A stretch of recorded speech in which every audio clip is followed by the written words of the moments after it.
Hi friends, welcome back to the Common Sense Grandma. My name is Michelle. Thank you for joining me today.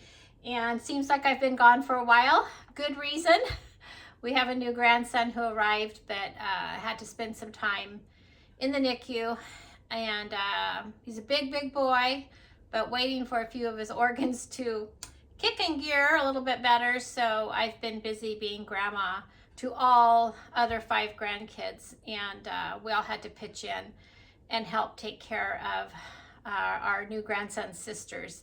And so, you know, family first, no matter what. That's what I always say.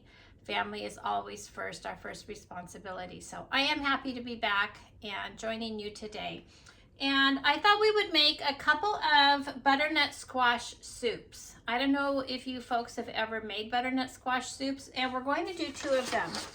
The first one I have made a few times, and this is Ina Garten Butternut Squash and Apple Soup, and it is fabulous. There's curry, there's apples, and some apple cider.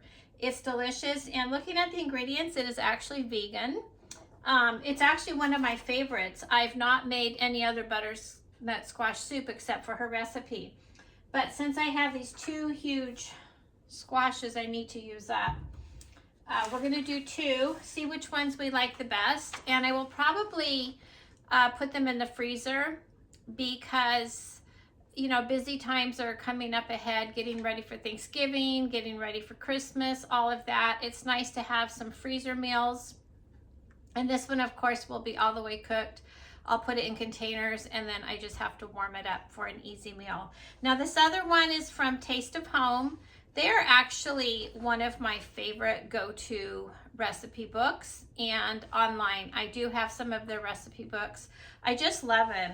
And this one is, it's also vegetarian, except it does have some heavy whipping cream at the end that we will put in. So what I'm going to do is go ahead and get our onions cooking for both, because on the butternut squash and apple soup, it says that you have to cook the onions and curry powder uncovered for 15 to 20 minutes. I've already sliced up the onions, but you certainly don't need to see me peeling and chopping apples and peeling and chopping the squash. So I'm going to get going on that, get the onions cooking, and then we will be back with working on the rest of it. It should go pretty quickly. See you in a minute. Now that the squash is all cut up, this is just one, the large one. It's huge. And then this is the smaller one. And I forgot to mention earlier, on the butternut squash apple soup recipe, I'm doing a half recipe because I only had 2 butternut squash and I wanted to make both, see which ones we like. And so let's start with the regular way of cooking butternut squash soup. The onions are all cooked down, and I also added some garlic. I put 1 onion, 3 cloves of garlic, and some, it said olive oil, but I had the butter out, so we used butter. It's okay. And then we add the squash to the pot.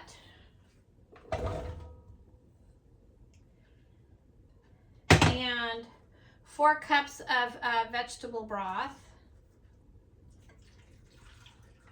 This recipe is so easy, so simple.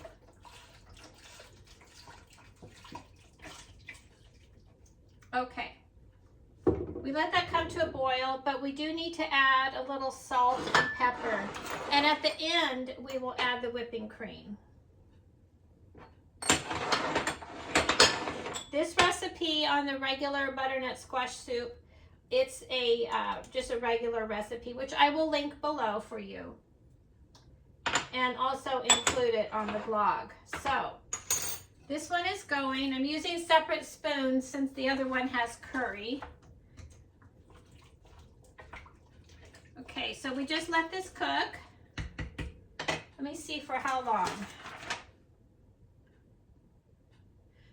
10 to 15 minutes until the squash is tender, and then we're going to puree it. I'll use an immersion blender. So that one is good to go. Let me get the lids.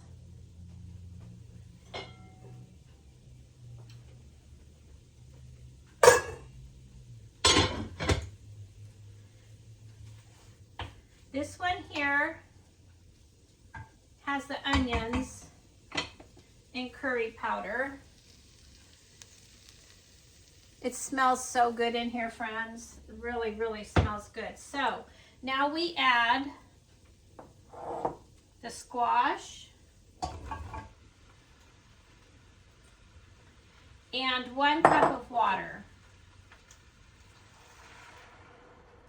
And I think we're gonna play it by ear. I have a feeling I might need to add a little bit more water because that squash was huge. It says 5 pounds of butternut squash.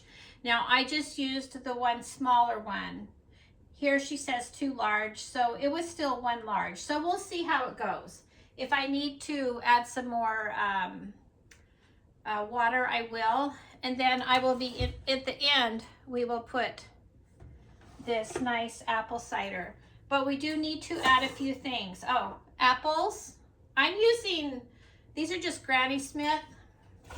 I bought them last week and I don't remember why I bought them. I was gonna make something for the kids and maybe I'll make it tomorrow morning, like a baked puffy apple pancake thing that you do in the oven. That's probably what I was gonna do with it. You cook it down in the cast iron with butter, a little brown sugar, cinnamon. Cook that down and then put the pancake batter on top for the puffy pancake. It's really good. I should do that sometime. Show you guys if you haven't made it. Okay, so now we need a teaspoon of salt and a 1/4 teaspoon of pepper, and that's the half size.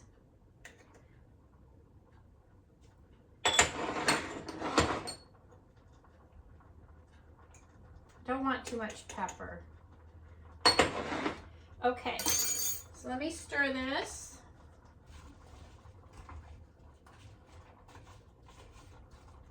You know, I can tell it is going to need more water. Let me grab a little bit more water. There's no way that 1 cup was enough. I think maybe I'm making a full recipe and didn't mean to. So this one, we cooked this for, 30 to 40 minutes. Interesting. They have very different cook times.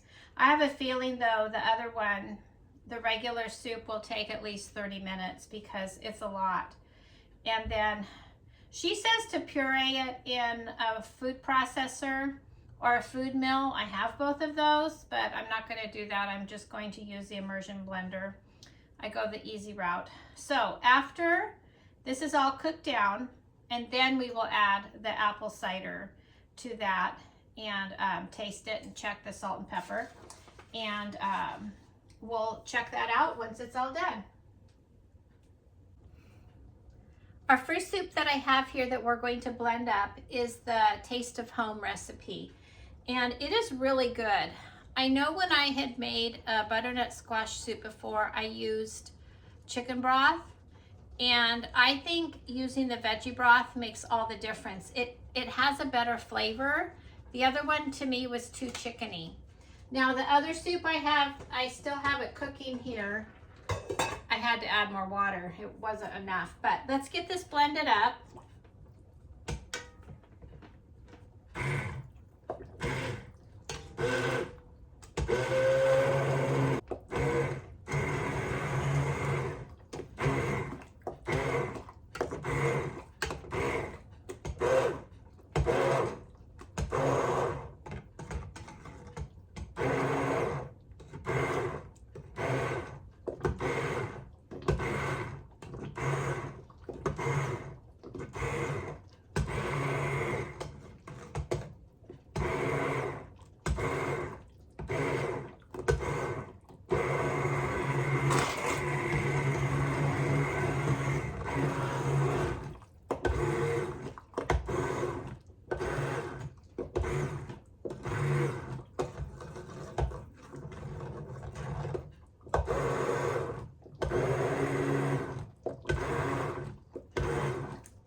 Okay, I think that looks pretty good. And I'm pretty sure I managed not to get any on me and didn't burn myself. Now it calls for 1/2 cup of heavy whipping cream if you would like. And I think that's a very good idea.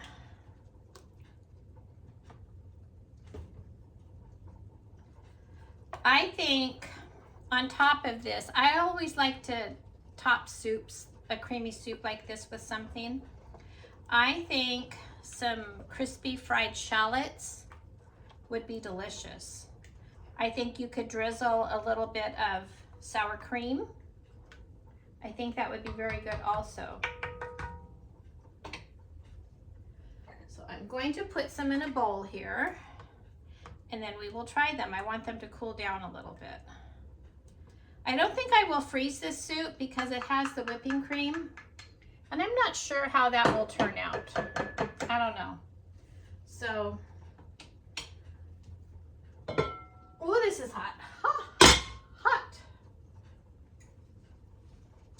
I'm going to move this out of the way.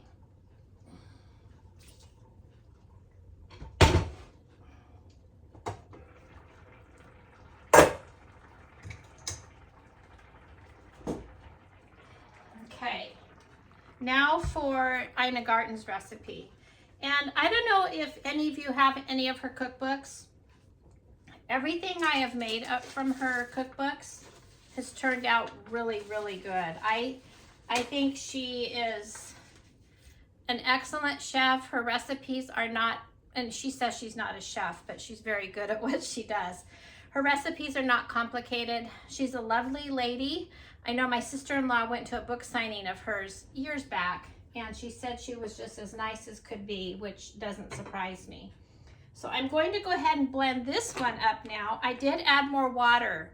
I think my recipe, you know, I didn't measure the squash.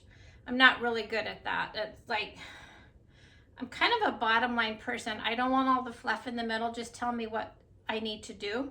That's how my brain works. And I can see where I maybe should have measured, but it's gonna turn out fine. You know, use your instincts when you're cooking. So I'll get this blended up, and then we will add the apple juice and then taste it. And I just wanted to mention, you know, you can freeze butternut squash. If you find a sale, go ahead and peel it, cube it up, and put it in your freezer. I actually buy butternut squash from Azure Standard. It comes in a, you know, it's frozen in a bag and in a box. Usually it's in a bag in a box. The last frozen potatoes I got, which I use for potato soup, it was just in a bag, which is fine. It's a little bit easier to store. I think this is gonna take me a little while.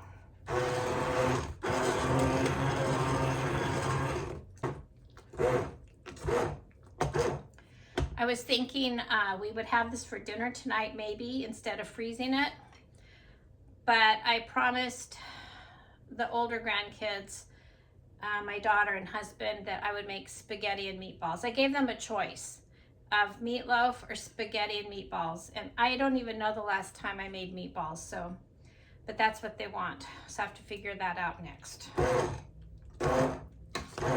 I do cook regular food. I just don't show it very often. I think I figure you folks know how to make those kinds of things, even though I haven't made meatballs in years. My daughter that just had the baby will be here in a little bit. He has a doctor appointment, so all the little granddaughters will be here. So I know she made it recently, so I'll ask her what she did. Hopefully we can bake the meatballs. I don't want to fry them. I don't like to fry stuff.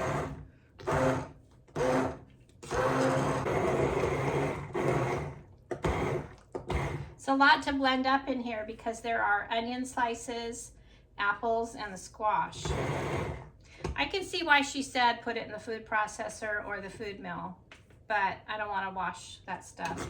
Even though while the soups were cooking, I did empty the dishwasher. I could put it in there, but that's okay. Because I still have to make dinner next.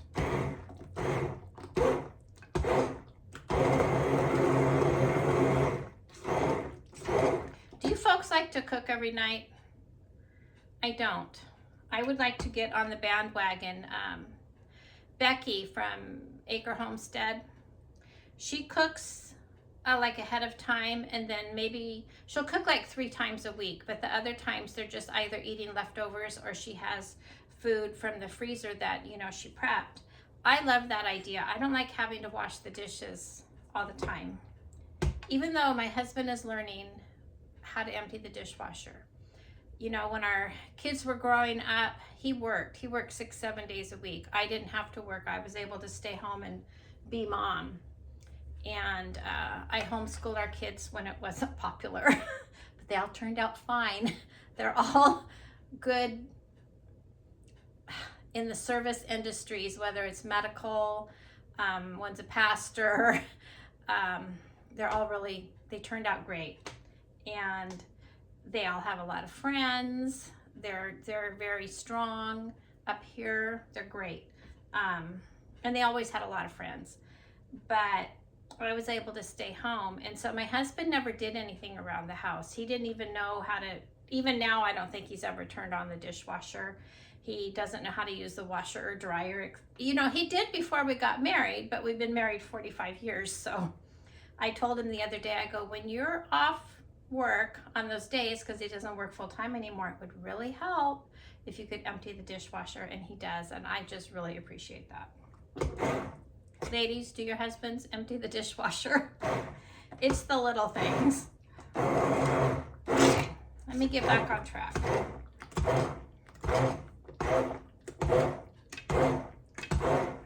My older daughter told me recently, Mom, I think you have ADHD, and I think she's right. I don't stay on track, but I get the job done. Okay, I think this is pretty smooth. So it says 1 cup. I'm adding a little bit more.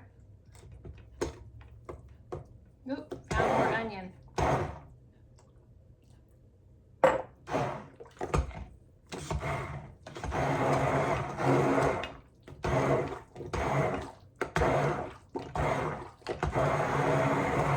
This looks so good, and it smells so good. Okay, I think that's pretty good. Oops. All right, let me dish a little bit of this up so I can taste it, see if it needs anything. There's more onion, but that's okay. It doesn't have to be perfectly smooth. This is actually my lunch. I've only had a little bit of cheese and crackers. I kind of splurged grocery shopping today. I was buying everything for Thanksgiving. And I got a lot of cheese and crackers. That way, when people will stop by or we just want a snack, we have it. Okay, so first we're going to try the more savory one. And here, let me see if you can see these. They're a little bit different color because Ina's recipe has curry. This one's very simple, but it looks really good.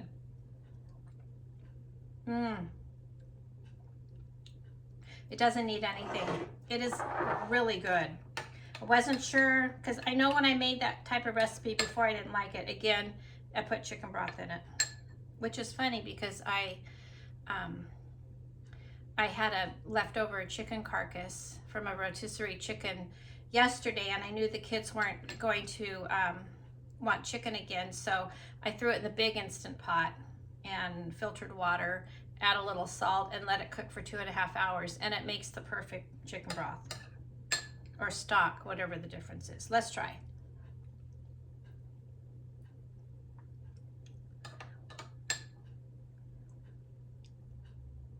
It's really good, but it needs some flavor. I'll just add some salt. This is really yummy. So I hope you folks try this. I hope you're enjoying the upcoming holiday season. And have you decorated your house for Christmas or Thanksgiving, fall? I never decorate Christmas until after Thanksgiving. I see so many people decorating early, and I love Thanksgiving. I love the fall. I love autumn. I love the colors, all of that. And I started and then I never finished because of with all the commotion of having to help with so many different little ones that I haven't finished. In fact, in my living room over there, I still have the big tub with other stuff in it I need to finish, and hopefully I'll do that this weekend. But I hope all of you are having a great week. I still will do my best to put out another video before Thanksgiving and get back on track. Now that little boy is here, I should have a little bit more time. And I was just so exhausted. The other night I went to sleep at 9 o'clock p.m. and I slept straight till 5. And I don't know if I've ever gone to sleep by 9 o'clock. It's been a long time. I was just bone tired, but all worth it. I'm not complaining at all. It's so special when you have a new member in the family, and he is so loved, and we just, you know, we love our kids. I'm so appreciative that I get to be a grandma. And for those of you that don't have your own grandchildren, you know, you can always love on others if you have that desire. We have some family members that their kids have not had kids, and I feel for them because, you know, being a grandma is just something I actually couldn't wait for. I remember when our kids were getting married, and I'm like, is somebody ever going to hurry up and have a child, because I'm ready to be grandma. And eventually they did. But I just send you all love, blessings. I'm thankful that you're visiting time with me, you know, taking your time out of your day to watch my videos. And again, the recipes will be linked below. I will also upload this all on the blog as soon as I can. And I forgot what else I was going to say. I don't know. But just love and blessings to each of you. Thanks, friends. See you.